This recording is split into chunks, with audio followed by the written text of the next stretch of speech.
ذوالفقار علی بھٹو نے ضیاء الحق کو army chief بنایا تو جواباً ضیاء نے بھٹو کا احسان اتارنے کے لیے بھٹو کو کون سے اعزازی عہدے سے نوازا۔ بھٹو کو پھانسی دینے کے حوالے سے ضیاء الحق نے آرمی میں حالات کا جائزہ لینا چاہا تو اسلم بیگ نے بھٹو کی پھانسی کی مخالفت کیوں کی اور اس مخالفت کے بدلے اسلم بیگ کو کن حالات کا سامنا کرنا پڑا؟ وہ کون سا سیاسی رہنما تھا جس نے جنرل ضیاء الحق کو حکومت سنبھالنے کی دعوت دی؟ 65 کی جنگ ہم جیت سکتے تھے لیکن ناکام رہے۔ یہ سب کچھ مرزا اسلم بیگ کی سوانح حیات اقتدار کی مجبوریاں سے آج آپ کے ساتھ شیئر کیا جائے گا، لیکن ویڈیو کی جانب بڑھنے سے پہلے درخواست کرتا ہوں کہ میرے چینل کو سبسکرائب کر لیں تاکہ اس طرح کی انفارمیٹو ویڈیوز آپ تک پہنچ پائیں۔ 1975 میں جب ضیاء الحق ملتان کے کور کمانڈر تھے، بھٹو صاحب ملتان کا دورہ کر کے نواب صادق حسین قریشی کے گھر قیام پذیر تھے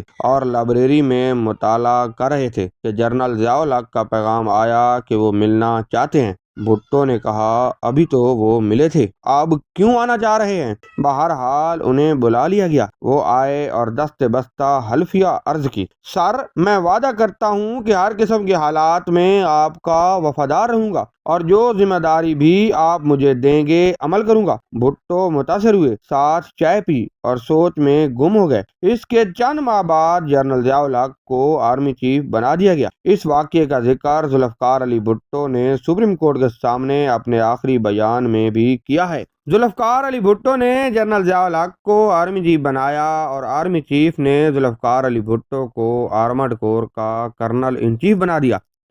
کھاریاں چھاؤنی میں ایک زبردست تقریب منعقد کی گئی اور ذوالفقار علی بھٹو کو ایک سجی ہوئی تلوار پیش کی گئی۔ خطبہ استقبالیہ پیش کرتے ہوئے جنرل ضیاء الحق نے کہا، ہمیں فخر ہے کہ یہ تلوار ہم ایک ایسے شخص کو پیش کر رہے ہیں جو خود بھی ذوالفقار علی ہے۔ انہی دنوں بھٹو کے خلاف احتجاج شروع ہوا جو شدت اختیار کرتا گیا۔ Retired air marshal Asghar Khan جو احتجاجی مظاہروں میں شامل تھے، جنرل ضیاء الحق کو تفصیلی خط لکھا کہ حالات بڑے نازک مقام پر آ چکے ہیں اور لازم ہے کہ وہ حکومت کا کنٹرول سنبھال لیں۔ یہ خط جنرل ضیاء الحق نے فارمیشن کمانڈروں کو بھیجا۔ اس کی ایک کاپی مجھے بھی ملی۔ آگے چل کر اسلم بیگ 65 کی جنگ کے حوالے سے کچھ نئے حقائق پیش کرتے ہوئے کہتے ہیں کہ تقریباً 5 سال وار کالج میں رہ کر میں نے فوج کی صلاحیتوں اور اس کی کمزوریوں کا تفصیلی جائزہ لیا اور خصوصاً 65 کی جنگ جو ہم جیت سکتے تھے لیکن ناکام رہے۔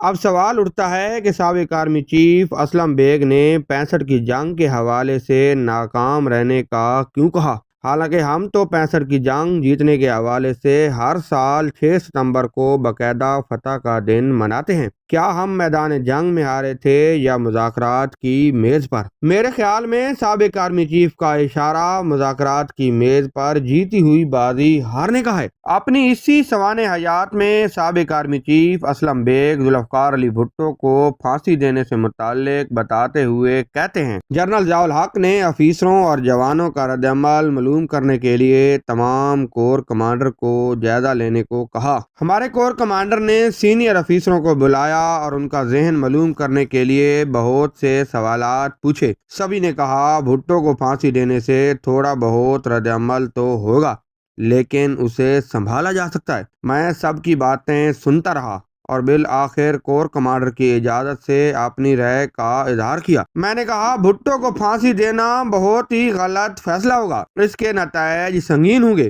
ایسی سیاسی پیچیدگیاں پیدا ہوں گی جنہیں سنبھالنا مشکل ہوگا۔ اس عمل سے پنجاب اور سندھ کے لوگوں کے درمیان نفرتیں بڑھیں گی۔ بہتر ہوگا کہ بھٹو کو جلا وطن کر دیا جائے۔ فلسطین کے یاسر عرفات، سعودی عرب کے شاہ فیصل، لیبیا کے کرنل قذافی اور متحدہ عرب امارات کے حکمران ان کی ذمہ داری لینے کو تیار ہیں۔ بھٹو ایک اچھے سٹیٹس مین ہیں اور ایک بڑی جماعت کے مقبول لیڈر ہیں۔ ہمیں کل ان کی ضرورت پڑے گی۔ ہمارے جوانوں اور افسروں کا کیا رد عمل ہوگا؟ میں اس کی ضمانت نہیں دیتا۔ آپ نے دیکھا ہے کہ تھوڑا عرصہ پہلے اسی لاہور میں 3 بریگیڈیئر اور ان کی کمان نے احتجاجیوں پر گولی چلانے سے انکار کر دیا تھا۔ کل اگر احتجاج ہوتا ہے تو بہت شدید ہوگا۔ میرے سپاہیوں کا کیا رد عمل ہوگا، میں ذمہ داری کیسے لے سکتا ہوں؟ میری ان باتوں پر کور کمانڈر اس قدر ناراض ہو گئے کہ کانفرنس ختم کر دی اور اپنے چیف آف سٹاف بریگیڈیئر حمید گل کو بلایا اور حکم دیا،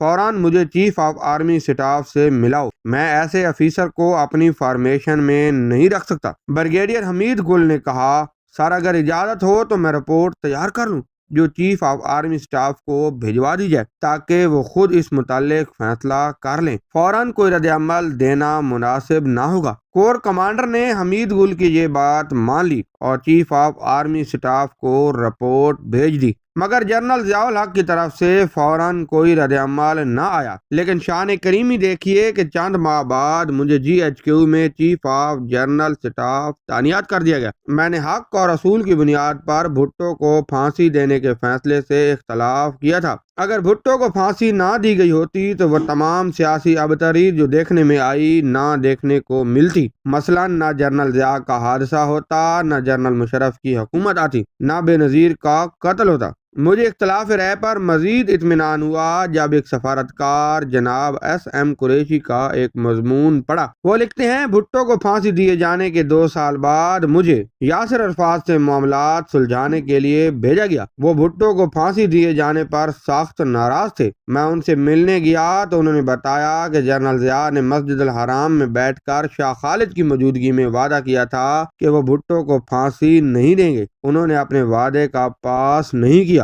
بہرحال میں 6 ماہ اس انتظار میں رہا تھا کہ جنرل ضیاء الحق میرے ساتھ کیا سلوک کرتے ہیں، اور میرے تعجب کی انتہا نہ رہی جب میری پوسٹنگ جنرل ہیڈ کوارٹر یعنی GHQ میں بطور چیف آف جنرل سٹاف کے عہدے پر ہوئی۔ یہ میرے اور کئی اور لوگوں کے لیے باعث حیرت تھی۔ شاید کچھ لوگ اس بات سے اختلاف کریں، لیکن یہ حقیقت ہے کہ جنرل ضیاء الحق نپولین جیسی فہم و فراست کے مالک تھے جو خود پر تنقید کرنے والوں کو اپنے ساتھ رکھتا تھا۔ شاید جنرل ضیاء بھی مجھے اس لیے اپنے قریب چاہتے تھے کہ میری بے لاگ مخلصانہ اور حقیقت پسندانہ رائے سے فائدہ اٹھایا جا سکے۔ اس کے ساتھ ہی آج کی ویڈیو کا اختتام کرتا ہوں۔ اگر ویڈیو پسند آئی ہے تو ویڈیو کو لائک اور شیئر کریں، چینل کو سبسکرائب کریں۔ ملتے ہیں اگلی ویڈیو میں، تب تک کے لیے اللہ حافظ۔